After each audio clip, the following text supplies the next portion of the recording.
The garbage disposal chose midnight to die, naturally. Because that's when all the important shit happens in your life.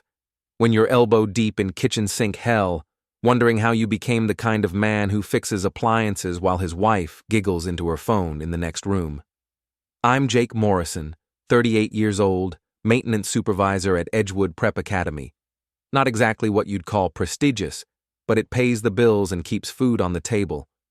My wife Erin, she's a hotshot lawyer at Patterson & Associates downtown, makes 3 times what I do, and never lets me forget it. Jake, honey, could you keep it down? Erin's voice drifted from the living room, saccharine sweet with that edge that meant she was annoyed. I'm on an important call. Important call. At midnight. On a Tuesday. I wiped my hands on my jeans and walked to the doorway. There she was, curled up on our expensive leather couch, the one she insisted we needed to maintain appearances, phone pressed to her ear, laughing like she was 17 again. "Oh, Trent, you're terrible," she whispered, not seeing me in the shadows. "No, Jake's busy fixing something. He won't hear us." Trent. Her ex-boyfriend from law school. The same Trent who owned Morrison BMW. Yeah, same last name, no relation, just one of life's little jokes. The same Trent she'd been reconnecting with on social media for the past 6 months.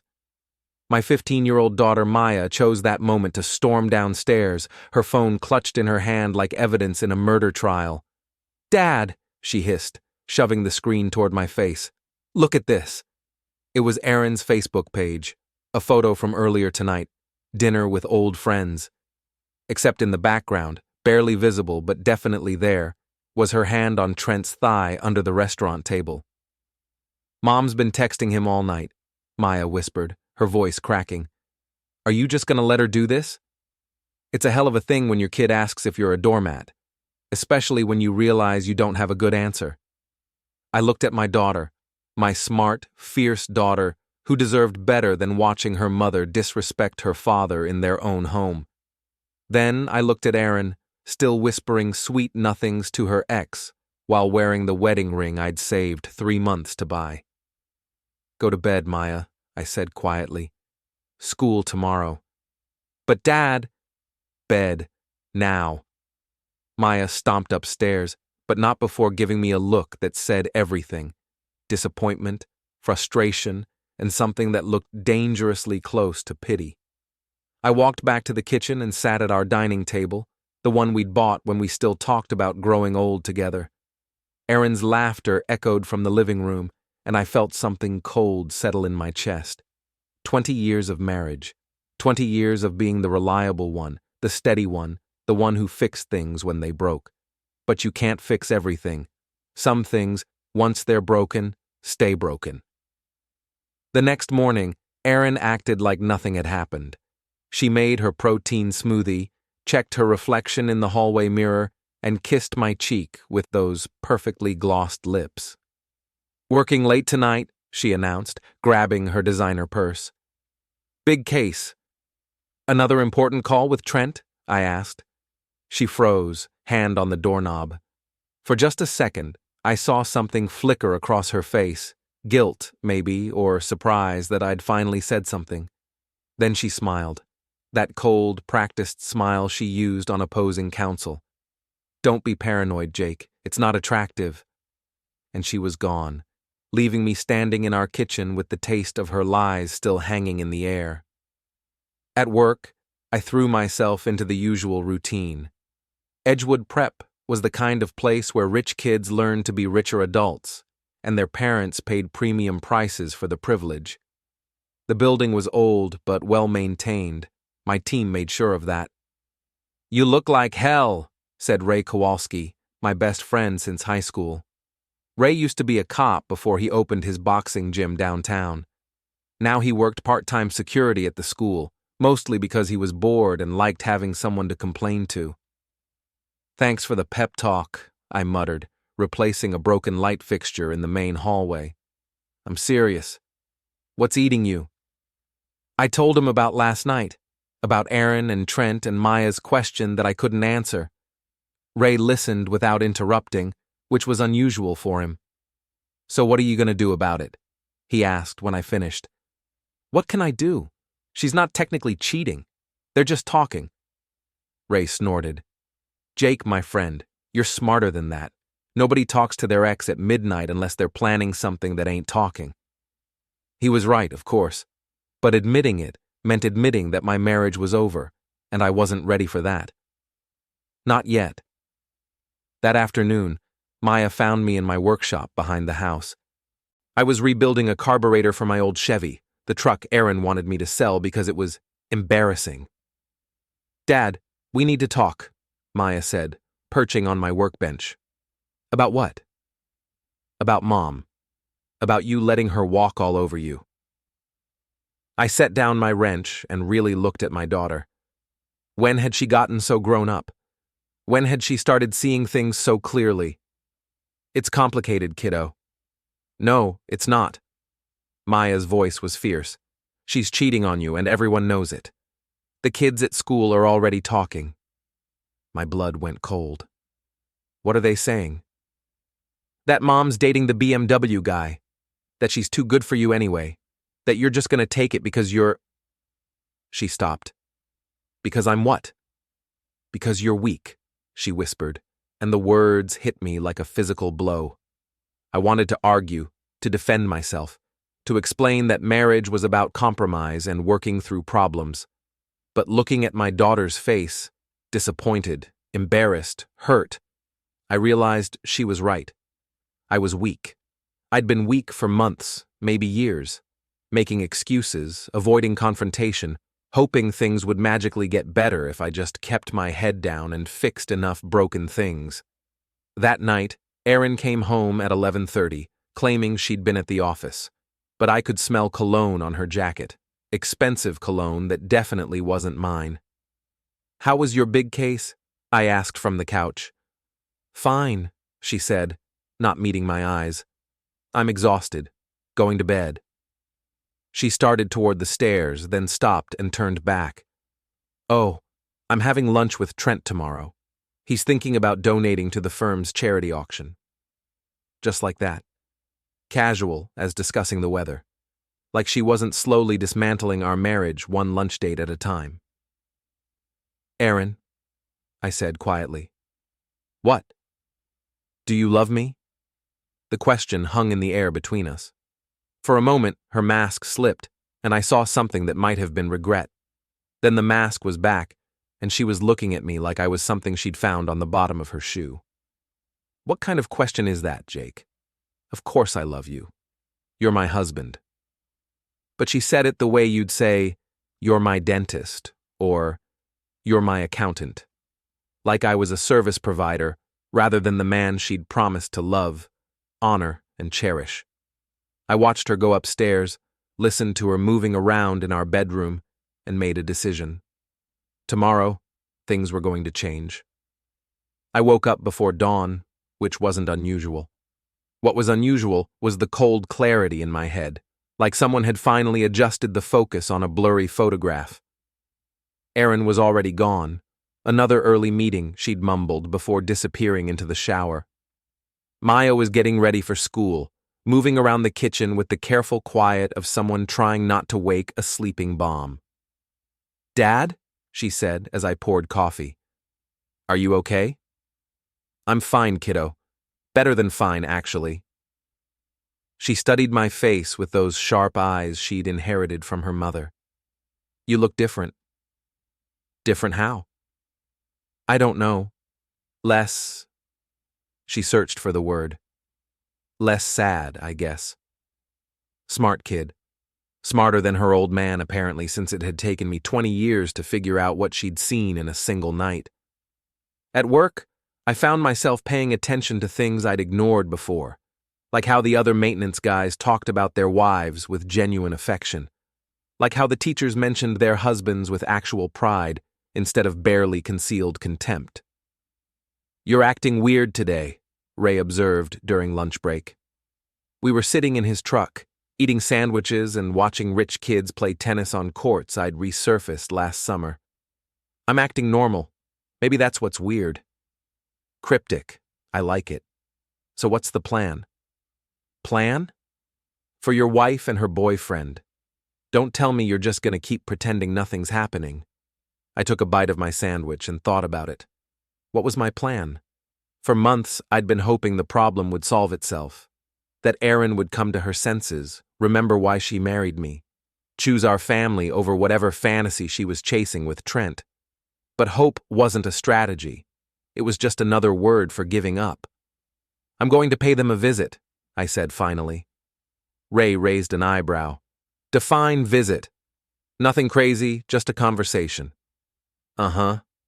And if conversation doesn't work? I smiled, and something in my expression made Ray sit back. Then we'll see how much Trent really cares about my wife when it starts costing him something. Morrison BMW was exactly what you'd expect from a dealership owned by a guy who'd never worked an honest day in his life. All glass and chrome and perfectly waxed floors with salespeople who looked like they'd stepped out of a magazine ad for success. I walked in wearing my work clothes, jeans, steel-toed boots, and a shirt with Edgewood Prep Maintenance embroidered on the pocket. The receptionist looked at me like I might steal something. Can I help you? She asked, her smile as fake as the plants in the waiting area. I'm here to see Trent Morrison. Do you have an appointment? Tell him Jake Morrison is here. He'll want to see me.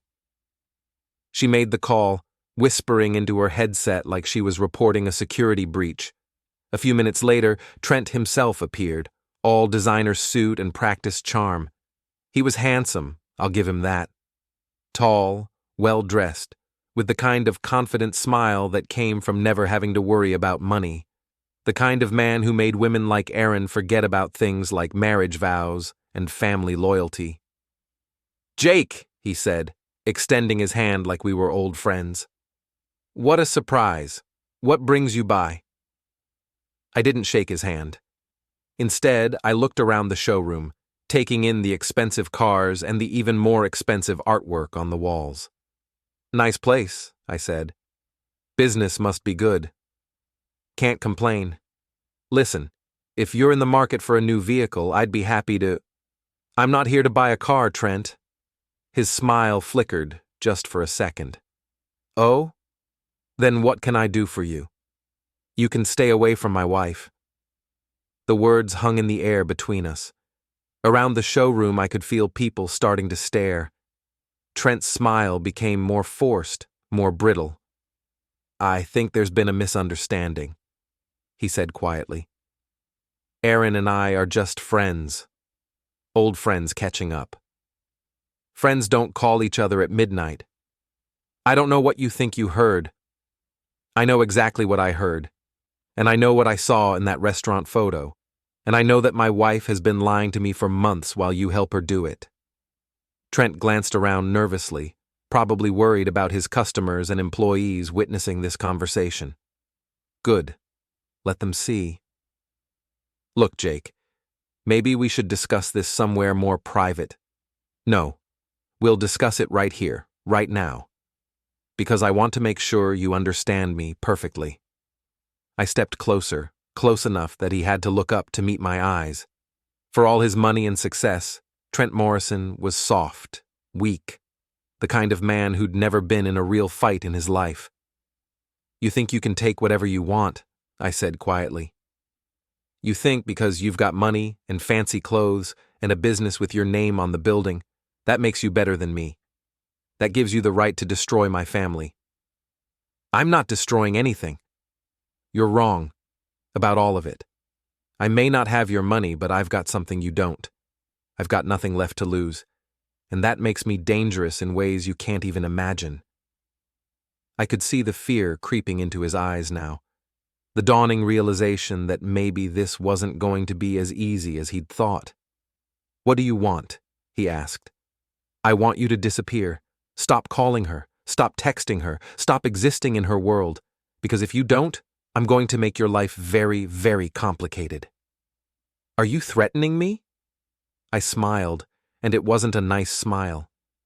I'm educating you about consequences, about what happens when you mess with the wrong man's family. I turned to leave, then stopped and looked back. Oh, and Trent, That charity auction Erin mentioned? The one you're thinking about donating to? Don't bother. Something tells me you're going to need every penny you can get. I walked out of the dealership feeling better than I had in months.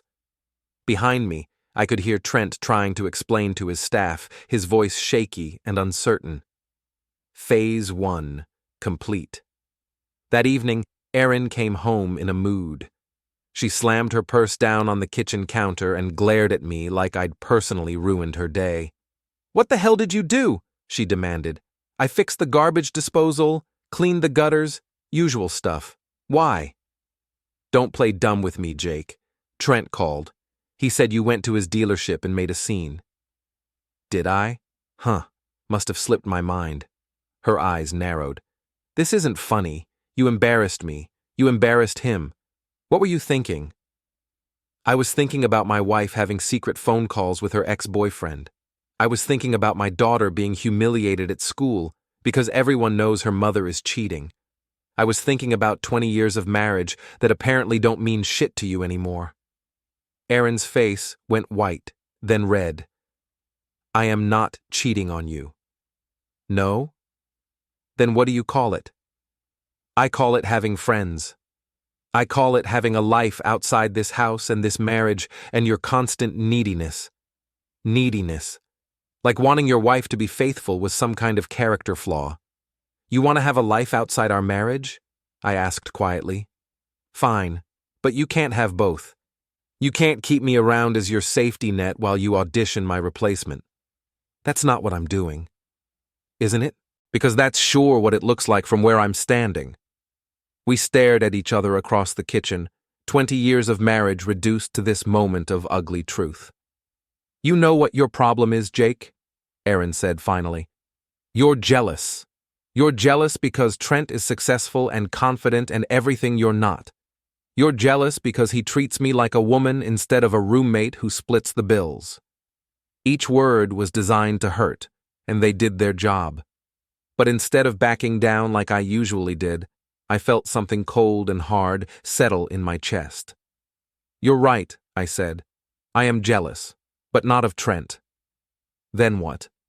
"I'm jealous of the man I used to be, before I spent 20 years trying to make you happy, before I convinced myself that love meant accepting whatever scraps of affection you decided to throw my way." Erin's mouth opened, but no words came out. "But you know what? I'm not that man anymore. And if you want to keep playing games with your ex-boyfriend, that's your choice. But I won't be here to watch." I started toward the stairs, then stopped. "Oh, and Erin? If you hate me caring about who you text, there's an easy solution. Go file for divorce." I left her standing in the kitchen, for once in her life, speechless. Upstairs, Maya was waiting in the hallway. "I heard," she said quietly. "I'm sorry you had to—" "Don't be sorry, Dad. I'm proud of you." She hugged me then, fierce and tight, and I realized that maybe I hadn't lost everything after all. Maybe some things were worth fighting for, and maybe it was time to stop being the man who fixed everyone else's problems and start being the man who solved his own. The next morning, Erin was gone before I woke up. Her coffee cup sat in the sink, lipstick stain on the rim like evidence of a crime. She'd left a note on the counter. "Staying at Mom's for a few days. Need space to think." Space to think. Right. Space to run to Trent without having to sneak around. Maya found the note when she came down for breakfast. She read it twice, then crumpled it up and threw it in the trash. "Good riddance," she muttered. "Maya." "What?" "She made her choice, Dad. She chose him over us."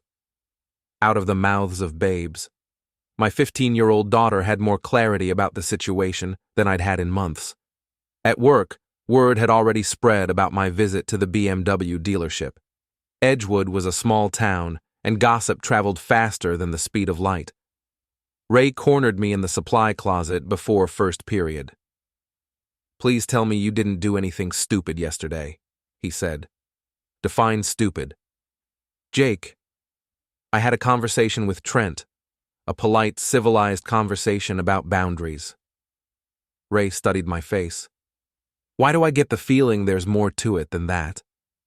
Because you're a suspicious ex-cop with trust issues? Because I know you, and I know that look. That's your, I'm about to burn everything down look. He wasn't wrong. Something had shifted in me yesterday, something fundamental. For years, I'd been playing defense, trying to hold my marriage together through sheer force of will. But defense doesn't win games. Sometimes you have to go on the offensive. What would you do? I asked.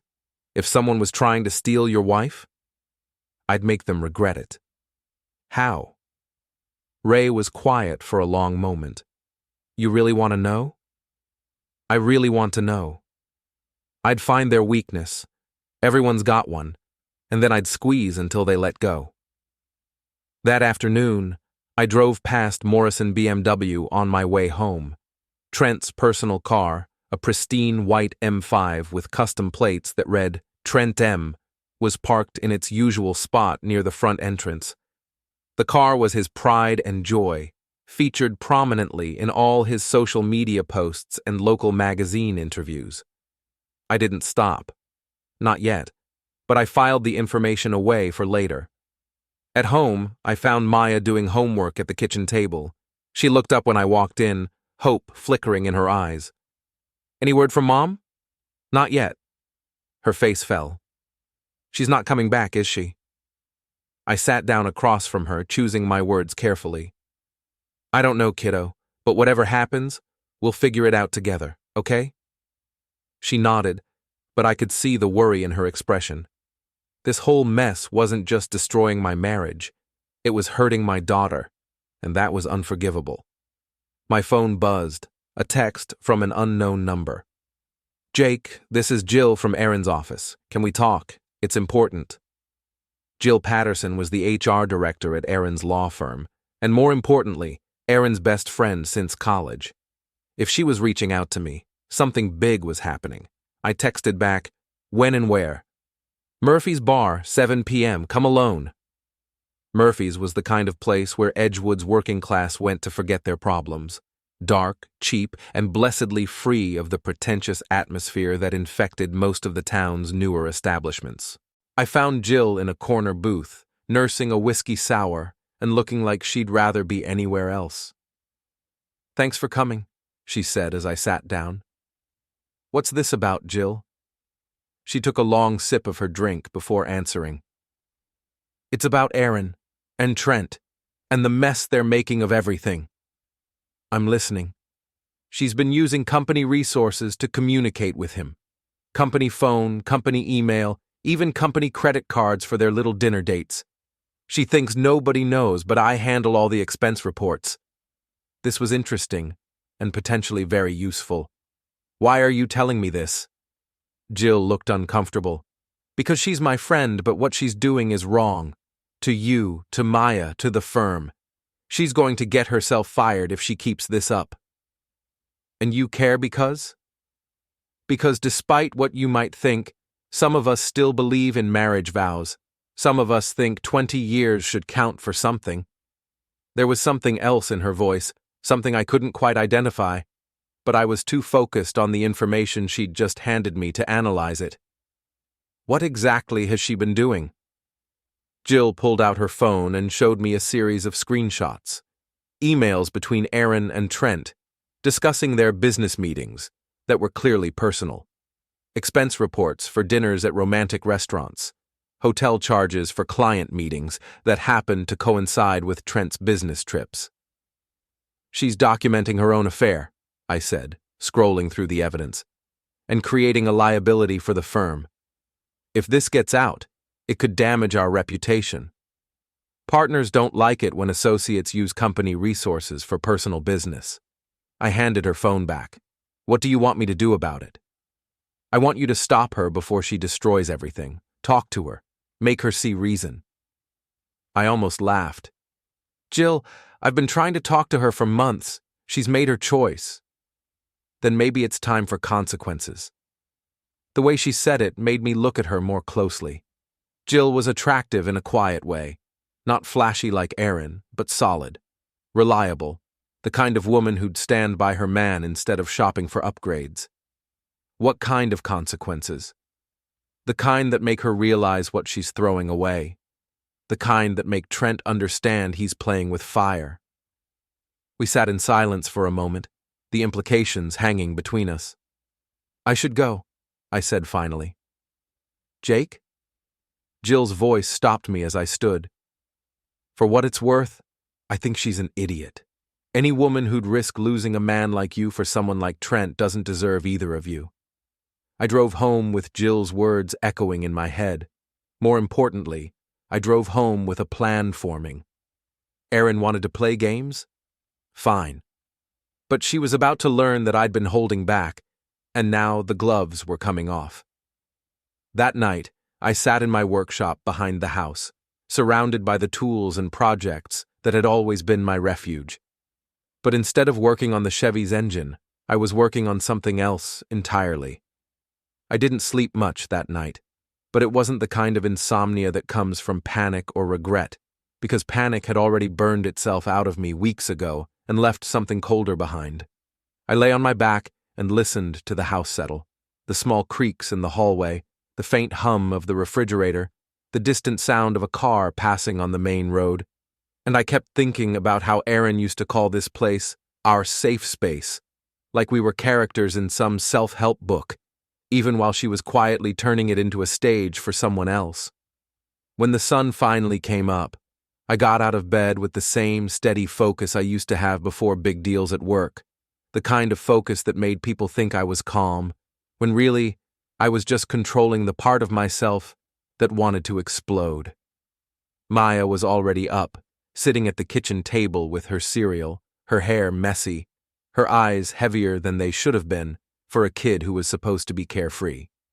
She looked up when I walked in, and for a second I saw the question she didn't want to ask, the one she kept swallowing every day like it was too sharp to let out. I poured myself coffee, leaned against the counter, and tried to sound normal, but normal was something we were improvising now. "Mom called," I said carefully. Maya's spoon paused halfway to her mouth. "Is she coming back?" "She's coming by tomorrow evening to pick up some things," I said, and I watched her face try to decide whether that was good news or a warning. Maya looked down at her bowl. "Is she staying?" "I don't know," I admitted, because lying felt pointless now.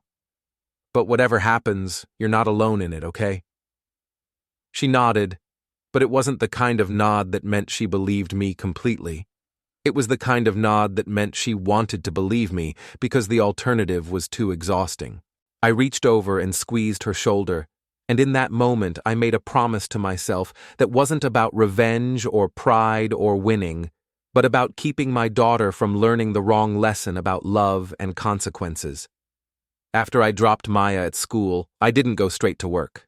I drove across town, past the manicured lawns and tidy storefronts that made Edgewood look like a place where nothing truly bad could happen, and I parked in a lot near the courthouse. I sat there for a minute, hands on the wheel, watching people walk in and out, like it was just another Tuesday, like lives weren't being rearranged behind those walls every hour.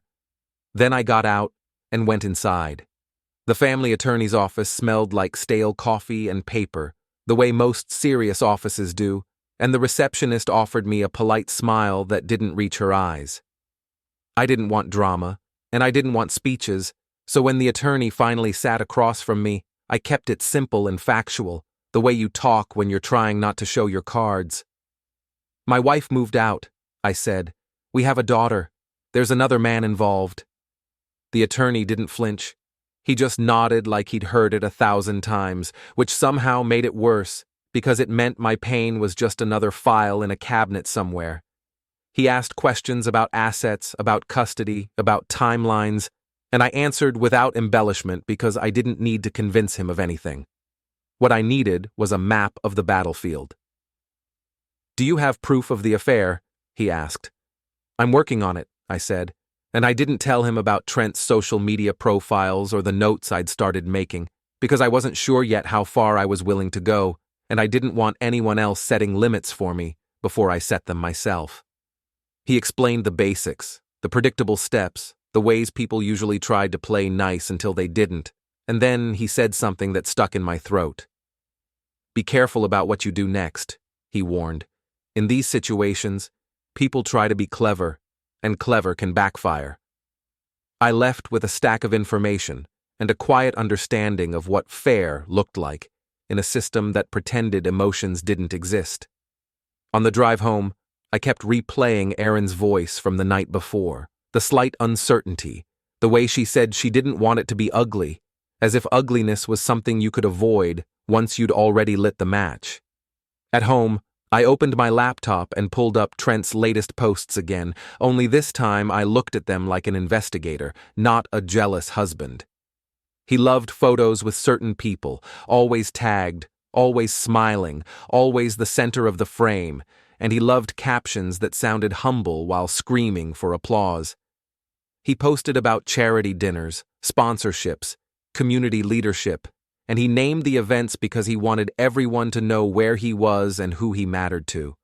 Most people would have called that transparency. I called it a schedule. I started cross-referencing his public posts with the calendar pages for local events, the kind that small towns treat like religion. Fundraisers, committee meetings, business mixers, charity golf tournaments, even a gala scheduled for the weekend after next at the Edgewood Country Club. The kind of place where people talked about morals while sipping expensive drinks, and the kind of place where Trent probably believed he was untouchable. By late afternoon, I had a list of dates, locations, and names, and I had a second list beside it of what I still needed. Patterns, vulnerabilities, someone who knew his routine beyond what he wanted the public to see. That was when I realized something important, something that almost made me laugh out loud in the empty house. Men like Trent didn't just build reputations, they outsourced them. They depended on other people to keep the story running smoothly. Assistants, business partners, board members, friends who posted flattering comments, and women like Erin who thought they were special for being chosen, not realizing they were just another accessory in the picture he was selling. When Maya got home, I helped her with homework, made dinner, and acted like a father, because I was a father, and because revenge didn't get to replace responsibility.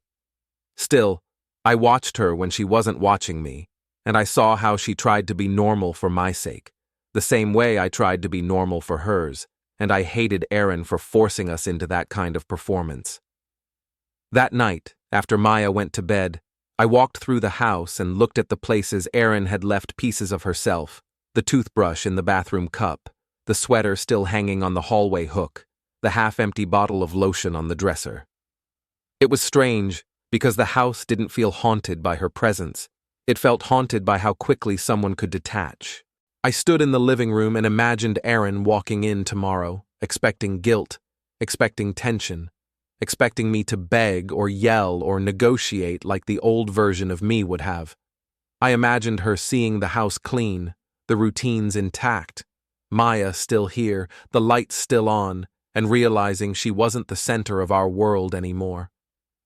Then I imagined her trying to explain, trying to soften the truth with careful words, and I felt something inside me settle into place like a lock clicking shut. I wasn't going to scream. I wasn't going to plead. I wasn't going to give her the satisfaction of seeing me collapse. Instead, I was going to let her talk, and I was going to listen, and I was going to document every inconsistency in her story the way I documented everything else. If she wanted this to stay civil, she should have thought about that before she brought Trent into our lives. If she wanted it to stay private, she should have chosen a man who didn't turn his entire existence into public theater. Tomorrow evening, Erin would walk back into this house thinking she was stepping into a confrontation. She had no idea she was stepping into the beginning of a case. Erin arrived at 6:30 the next evening, driving a car I didn't recognize, a silver BMW sedan that screamed, "Loaner vehicle from my boyfriend's dealership." She sat in the driveway for several minutes before getting out, probably gathering courage for whatever speech she'd rehearsed. I watched from the kitchen window as she walked to the front door, her designer heels clicking on the sidewalk like a countdown timer. She looked good, better than she had in months. New haircut, expensive clothes, the glow of a woman who thought she was in love. Maya was upstairs doing homework, but I knew she was listening. This house had thin walls and thick tension. Erin used her key, which surprised me. I'd half expected her to knock like a stranger. "Jake," she called out. "In the kitchen." She appeared in the doorway, and for a moment we just looked at each other. 20 years of marriage, and it had come to this. Two people who'd become strangers sharing the same last name. "You look good," she said finally. "Thanks. You too." It was true. She looked better than she had in years, happier, more alive. It should have made me glad, but instead it just confirmed what I already knew. She'd checked out of our marriage long before she'd physically left. "How's Maya?" "She's fine. Hurt, confused, angry at you for leaving, but fine." Erin flinched. "I didn't leave. I just needed some space to think." "At Trent's house?" "At my mother's house. In the car Trent loaned you?" Her cheeks flushed. "How did you— Never mind. Yes, my car's in the shop." "Convenient." We stood there in uncomfortable silence until Erin finally sat down at the kitchen table, the same table where we'd shared thousands of meals, helped Maya with homework, planned our future together. "I want to try to explain," she said. "I'm listening." She took a deep breath. "I never meant for this to happen. When Trent reached out on Facebook, it was just nostalgia, you know? Remembering who I used to be before I became someone's wife and someone's mother." "You mean before you became my wife and Maya's mother?" "That's not what I meant." "Isn't it? Because that's how it sounds. Like we're the problem. Like we're what's wrong with your life." Erin's composure cracked slightly. "You don't understand. Do you know what it's like to feel invisible? To feel like you're just going through the motions, day after day, year after year?" "Actually, I do. I've felt exactly like that for the past 2 years, watching my wife slowly disappear while she texted her ex-boyfriend and made excuses to avoid spending time with her family." "It wasn't like that." "Then what was it like, Erin? Explain it to me. Help me understand how 20 years of marriage became less important than reliving your college fantasies." She was crying now, but they weren't tears of sadness. They were tears of frustration, of a woman who'd been caught and was angry about it. "You want to know the truth?" she said, her voice rising. "The truth is that I'm tired. Tired of being taken for granted. Tired of being married to a man who fixes everyone else's problems but can't fix his own life. Tired of pretending that this is enough for me." Each word was a knife, precisely aimed and expertly delivered. This was Erin at her professional best, destroying the opposition with surgical precision. But I wasn't opposing counsel. I was her husband, and she'd just made a critical mistake. "You're right," I said quietly. She blinked, clearly expecting a different response. "What?" "You're absolutely right. I have been taking you for granted. I've been so busy trying to be the perfect husband that I forgot to be the kind of man worth staying married to." Erin looked confused, like I'd changed the rules of a game she thought she was winning. "But here's the thing," I continued. "I'm done with that. I'm done being the understanding husband who makes excuses for his wife's behavior. I'm done being the guy who fixes everything except his own problems." I stood up and walked to the kitchen counter, where I'd left the manila folder Jill had given me that afternoon. More evidence of Erin's activities, collected by a woman who'd decided that friendship had limits. "What's that?" Erin asked, eyeing the folder nervously.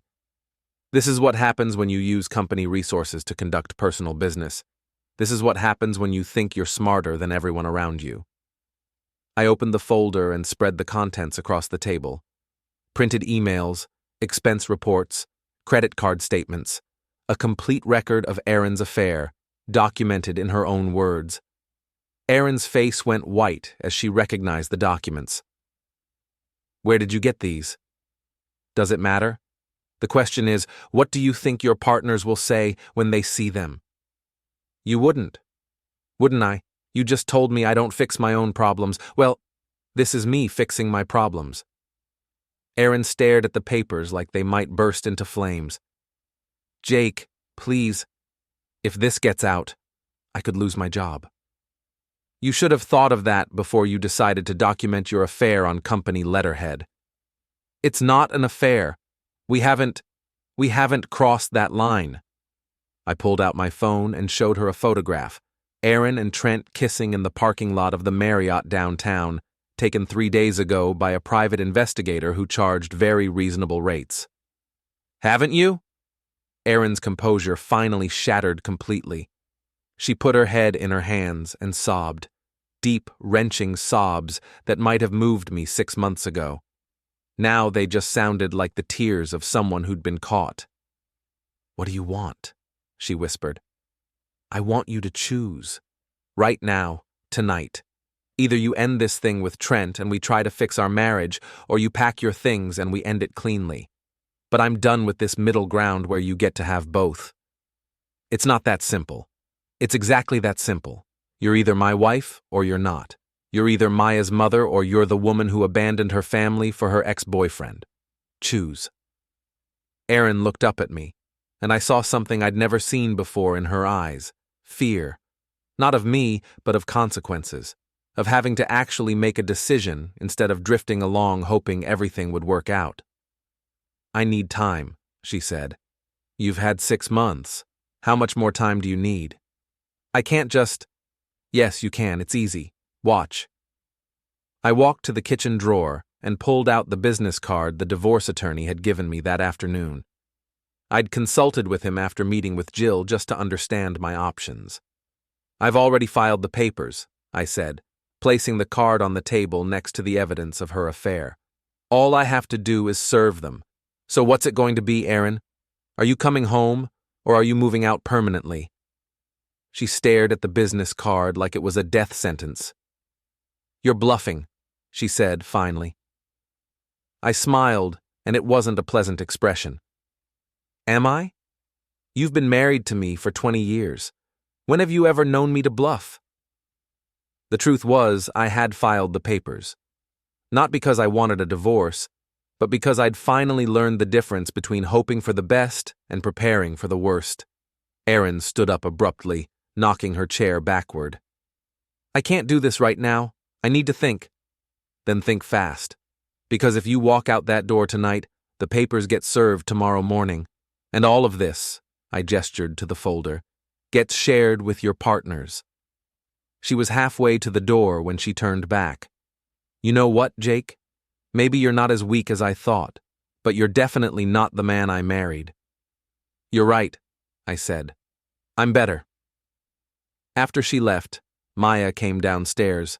She'd obviously been listening from the top of the stairs. Is she coming back? She asked. I don't know. Do you want her to? It was a good question. 6 months ago, the answer would have been an automatic yes. Now, I wasn't sure. I want her to want to come back, I said finally. But only if she's ready to actually be here, really be here, not just going through the motions while she plans her exit strategy. Maya nodded like that made perfect sense. And if she doesn't, then we'll be fine. Better than fine. We'll be free. That night, I lay in bed staring at the ceiling, waiting for my phone to ring, waiting for Erin to call and tell me she'd made her choice. But the phone stayed silent, and eventually I fell asleep. When I woke up the next morning, there was a text message waiting. I'm sorry. I can't give up what I've found with Trent. I'll send someone for my things. I showed the message to Maya over breakfast. She read it twice, then handed my phone back. So what happens now? She asked.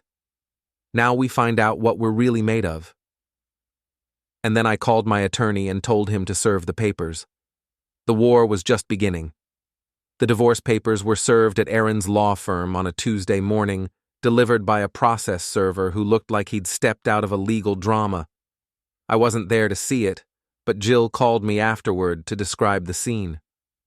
She went white as a sheet, Jill reported. Locked herself in her office for 2 hours. The partners are asking questions. Good, I said. Let them ask. Jake, there's something else. The expense report investigation is moving forward. The partners want to meet with her tomorrow. I felt a cold satisfaction settle in my chest. Erin had always been so careful, so calculated. But love, or whatever she thought she felt for Trent, had made her sloppy. And now she was about to learn that actions had consequences. That afternoon, I picked Maya up from school and took her to Ray's gym. She'd been asking to learn boxing, and I figured it was time she learned how to fight back when people tried to hurt her. Keep your guard up, Ray instructed, holding the heavy bag while Maya threw punches. And remember, it's not about how hard you hit. It's about hitting the right target at the right time. Good advice for boxing. Good advice for life. While Maya trained, I sat on the bleachers and planned my next move. Serving the divorce papers was just the opening gambit. If Erin wanted to play hardball, I was ready to show her what a real game looked like. My phone buzzed. A text from an unknown number. We need to talk. Trent. I smiled and typed back, Morrison BMW, 1 hour. Come alone. When I arrived at the dealership, Trent was waiting in his office, a glass-walled space that overlooked the showroom floor. He looked like he hadn't slept in days, his usually perfect hair disheveled, his expensive suit wrinkled. Close the door, he said when I walked in. I'm comfortable with it open. Unless you're planning to say something you don't want your employees to hear? Trent's jaw tightened, but he didn't argue. You served her divorce papers. I did. She's devastated. She'll recover. Rich women always do. This isn't a game, Jake. I sat down in the chair across from his desk and really looked at him. Up close, without the armor of his wealth and reputation, Trent Morrison was just another middle-aged man having a midlife crisis. Pathetic, really. You're right, I said. It's not a game. It's war. And you started it the minute you decided my wife was available for conquest. I never meant for anyone to get hurt. But you didn't care if anyone got hurt either, as long as you got what you wanted. Trent leaned back in his chair, trying to project confidence he clearly didn't feel. What do you want, Jake? Money? I can write you a check right now. Name your price. You think this is about money? Everything's about money. Not everything. Some things are about respect, about honor, about consequences. I pulled out my phone and showed him a photo, his precious M5 parked in the lot outside. Nice car. Custom paint job, right? Probably cost more than I make in a year. What's your point? My point is that you care more about that car than you do about my wife. She's just another trophy to you, something to show off to your friends. But that car? That's your real love. Trent's eyes narrowed. If you touch my car, you'll what? Call the police? File a report? Create a public record of our little dispute? I laughed. Please do. I'd love to explain to the investigating officer why I'm so upset with you. We stared at each other across his desk, and I could see the fear creeping into his eyes. He was starting to understand that this wasn't going to be as easy as he'd thought. Look, he said finally, maybe we can work something out. Erin and I, we care about each other, but we don't want to hurt you or Maya unnecessarily. How generous of you. I'm serious. We could make this clean, civilized. No one has to get destroyed. Too late for that? You destroyed my marriage. Erin destroyed our family. Maya's been humiliated at school because of your affair. So no, Trent. We're way past clean and civilized. I stood up to leave, then paused at the door. Oh, and Trent? You might want to invest in better security cameras for your parking lot. The ones you have now are pretty much useless after dark. I left him sitting in his glass office, staring at his precious car through the window, probably wondering what I meant by that comment. He'd find out soon enough. That night, Maya and I had dinner at Murphy's bar, burgers and fries and the kind of comfortable silence that comes from understanding each other perfectly. She was handling the divorce better than I'd expected, probably because she'd seen it coming long before I had. Dad, she said, as we walked to the truck afterward, Are you going to do something to Trent's car? What makes you ask that? Because you get a certain look when you're planning something, and you've had that look all day. Smart kid. Too smart for her own good sometimes. I'm not going to do anything illegal, I said carefully. That's not what I asked. I stopped walking and looked at my daughter, really looked at her. 15 years old, but with the wisdom of someone who'd been forced to grow up too fast. She deserved honesty. Trent Morrison thinks he can take whatever he wants without consequences. He thinks his money and his reputation make him untouchable. I'm going to prove him wrong. How? By showing him that some things are more important than money, and some people fight back when you try to take what's theirs. Maya nodded like that made perfect sense. Can I help? Absolutely not. You're going to stay home, do your homework, and maintain plausible deniability. She grinned. I love you, Dad. I love you too, kiddo. At midnight, I drove back to Morrison BMW. The parking lot was empty except for Trent's M5, sitting under a security light like a white beacon of arrogance. The cameras Trent was so proud of were indeed useless. I'd disabled them earlier with a pellet gun and some well-placed shots. I didn't damage the car. That would have been crude, obvious, the kind of thing that would have gotten me arrested. Instead, I did something much more elegant. I covered every inch of the M5 with bumper stickers, hundreds of them purchased from a novelty shop that specialized in offensive humor. My other car is your wife. Honk if you're cheating. Small car, smaller man. And my personal favorite, I brake for homewreckers. It took me 3 hours to cover the entire car, and when I was finished, it looked like a rolling advertisement for bad taste and worse behavior. The paint wasn't damaged. The stickers would come off eventually, but the message was unmistakable. I also left a note under the windshield wiper. This is what happens when you mess with the wrong man's family. Consider it a warning. Your friendly neighborhood maintenance man. The next morning, photos of Trent's decorated car were all over social media.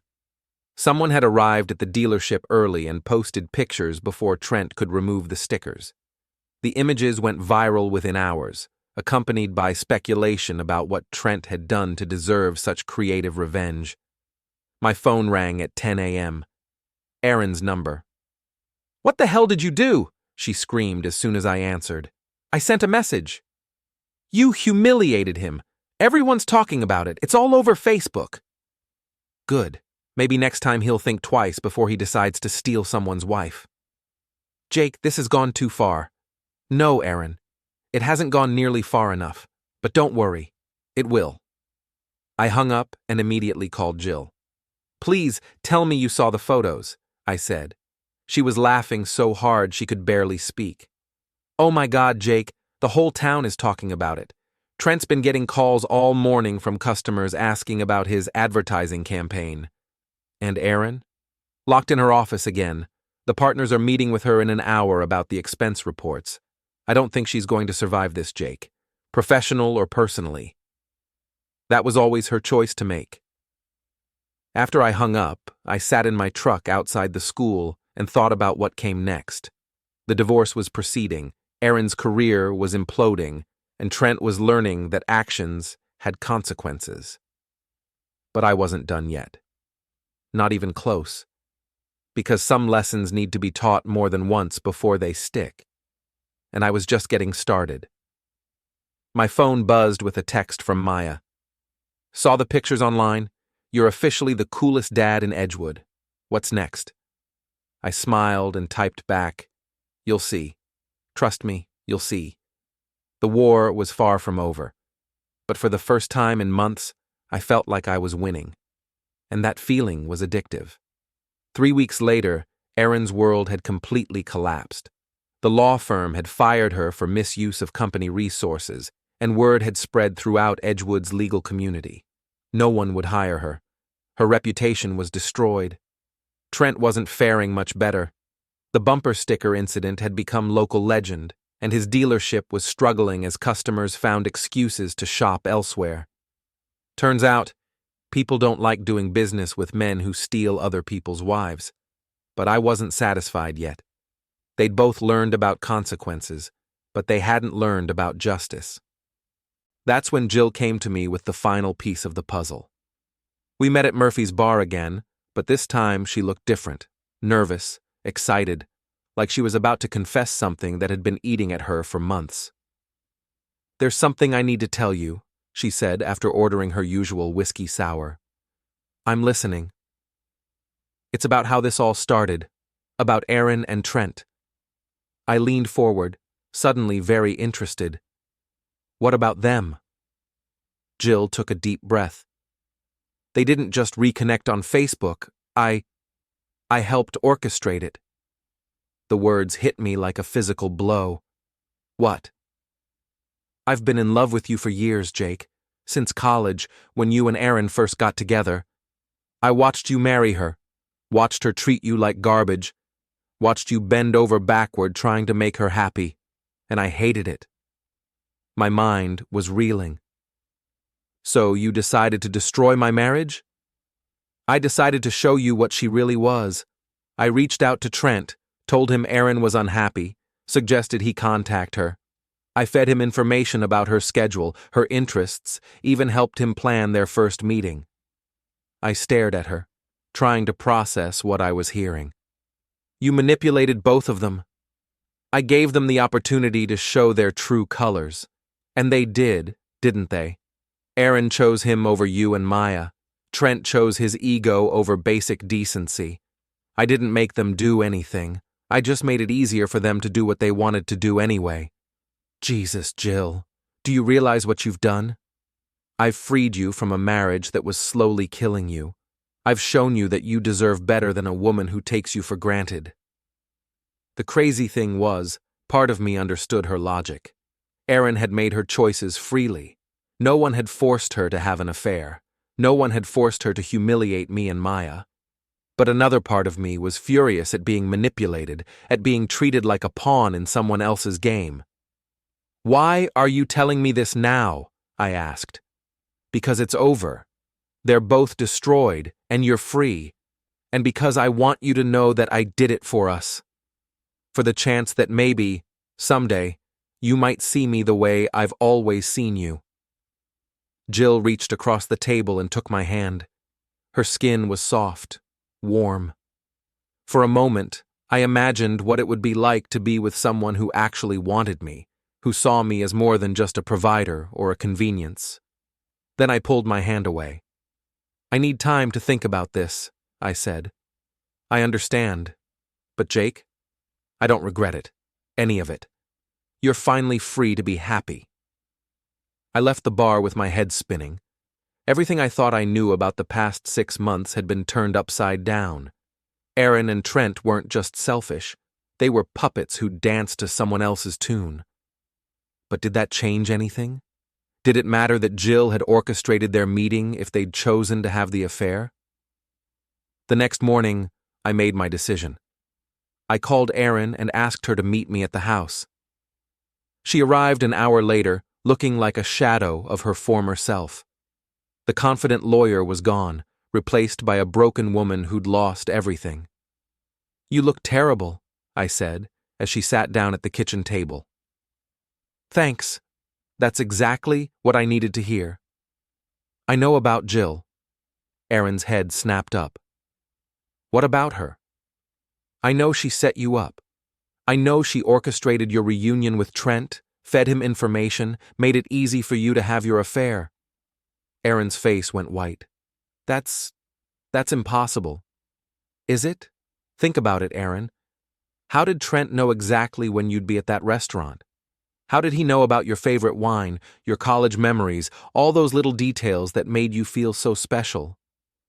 I could see the realization dawning in her eyes, the understanding that she'd been played just as much as I had.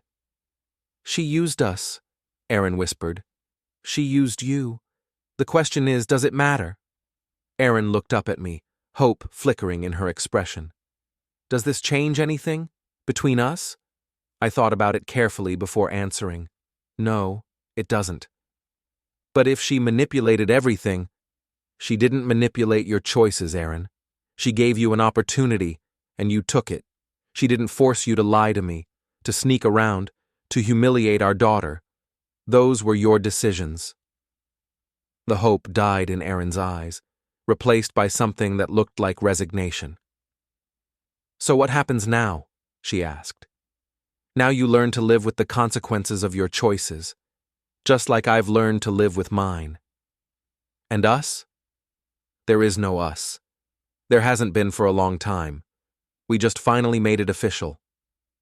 Erin started crying then, deep, wrenching sobs that might have moved me once upon a time. Now they just sounded like the tears of someone who'd finally run out of excuses. "I'm sorry," she whispered. "I'm so sorry, Jake. I know you are, but sorry doesn't fix anything. It just makes you feel better about breaking it in the first place." After she left, I called Trent and asked him to meet me at his dealership one last time. He agreed, probably hoping I was ready to call a truce. He was wrong. "I know about Jill," I said as soon as I walked into his office. Trent's face went pale. "What about her?" "I know she set you up, fed you information about my wife, made it easy for you to seduce her. You thought you were so clever, so irresistible, but you were just another puppet dancing to someone else's tune." Trent slumped in his chair like a deflated balloon. "It doesn't matter now. It's over. Erin won't even return my calls." "Good, because you were never worthy of her anyway. Even at her worst, she was better than you." "Then why are you here?" I smiled, and it wasn't a pleasant expression. "To give you one last lesson in consequences." I pulled out my phone and showed him a video, security footage from the night I decorated his car. But this wasn't the footage from his useless cameras. This was from a camera I'd installed myself, hidden in the bushes across the street. The video clearly showed me vandalizing his property. "You recorded yourself committing a crime?" Trent asked, confused. "I recorded myself sending you a message. The question is, what are you going to do about it?" Trent stared at the video, then at me. "I could have you arrested. You could try. But then you'd have to explain to the police why I did it. You'd have to admit that you were having an affair with my wife. You'd have to let the whole world know that Trent Morrison, successful businessman and pillar of the community, is nothing more than a home wrecker who got outplayed by a maintenance man." I could see him weighing his options, calculating the cost of revenge versus the price of his reputation. "What do you want?" he asked finally. "I want you to disappear. Sell the dealership, move away, start over somewhere else. Because if you stay in Edgewood, I'm going to make sure everyone knows exactly what kind of man you really are." "And if I don't?" I leaned across his desk, close enough that he could see the absolute certainty in my eyes. "Then I'll destroy you so completely that the bumper stickers will seem like a love letter." Trent stared at me for a long moment, then nodded slowly. "I'll put the dealership on the market next week." "Good choice." I stood to leave, then paused at the door. "Oh, and Trent? When you're packing up your office, you might want to check your computer. I had a friend of mine install some interesting software on it. Nothing illegal, just a program that tracks every website you visit, every email you send, every file you access. Amazing what you can learn about a person when you're really paying attention." The look of terror on his face was worth every sleepless night I'd spent planning my revenge. That evening, Maya and I had dinner at home, just the two of us, like it had been for weeks. She was doing better now, her grades back up, her confidence restored. She'd learned that sometimes the people who are supposed to protect you will let you down, but that didn't mean you had to let yourself down too. "So what's next?" she asked as we cleared the dishes. "Next, we build a new life, just us." "What about Jill?" I'd told Maya about Jill's confession, partly because she deserved to know the truth, and partly because I needed someone to talk to about it. "What about her? Are you going to forgive her?" It was a good question. Jill had manipulated everyone, destroyed my marriage, and caused months of pain for Maya and me. But she'd also exposed the truth about Erin and Trent, shown me that my marriage was built on a foundation of lies and resentment. "I don't know," I said honestly. "Maybe someday, But not today. Good, Maya said firmly. She hurt us too. Even if she thought she was helping, she still hurt us. Smart kid. Smarter than all the adults who'd been playing games with our lives. 6 months later, Trent's dealership was sold to a chain from the next county. He'd moved to Florida, where he was probably ruining someone else's marriage. Erin had found a job with a small firm 2 towns over, making a fraction of what she used to earn. She saw Maya every other weekend, awkward visits filled with forced conversation and guilty gifts. Jill had been transferred to another branch of her company after I'd quietly let her superiors know about her role in the whole mess. She'd tried calling me a few times, but I never answered. Some betrayals were too deep to forgive, even when they came wrapped in declarations of love. As for me, I got promoted to head of facilities management at the school, with a raise that made Maya's college fund look a lot healthier. I bought a new truck, not a BMW, but something reliable and honest. I started dating a teacher from Maya's school, a woman who laughed at my jokes and didn't care that I worked with my hands for a living. Most importantly, I learned something valuable about myself. I wasn't weak. I wasn't a doormat. I was a man who'd been betrayed by people he trusted, but who'd found the strength to fight back and win. And sometimes, that's all the victory you need. 1 year after it all started, I was fixing a leaky faucet in the school's main office when the secretary handed me a letter. It was from Erin, postmarked from her new town. Jake, it read, I know you probably won't read this, but I need you to know that I understand now what I threw away. You were the best man I ever knew, and I was too stupid and selfish to appreciate it. I hope someday you can forgive me. I hope someday Maya can forgive me too. You both deserve so much better than what I gave you. Erin. I read the letter twice, then folded it up and put it in my toolbox. Not because I was keeping it, but because I wanted to remember how it felt to be valued by someone who'd learned too late what they'd lost. That night, Maya and I sat on the front porch of our house, not Erin's, and watched the sunset paint the sky in shades of gold and crimson. Any regrets, Dad? Maya asked. I thought about it carefully. Regrets about my marriage ending, about the pain we'd all been through, about the way I'd handled my revenge. No, I said finally. No regrets. Everything that happened led us here, and here is pretty good. Maya smiled and leaned against my shoulder. Yeah, it is. And for the first time in years, I felt completely at peace.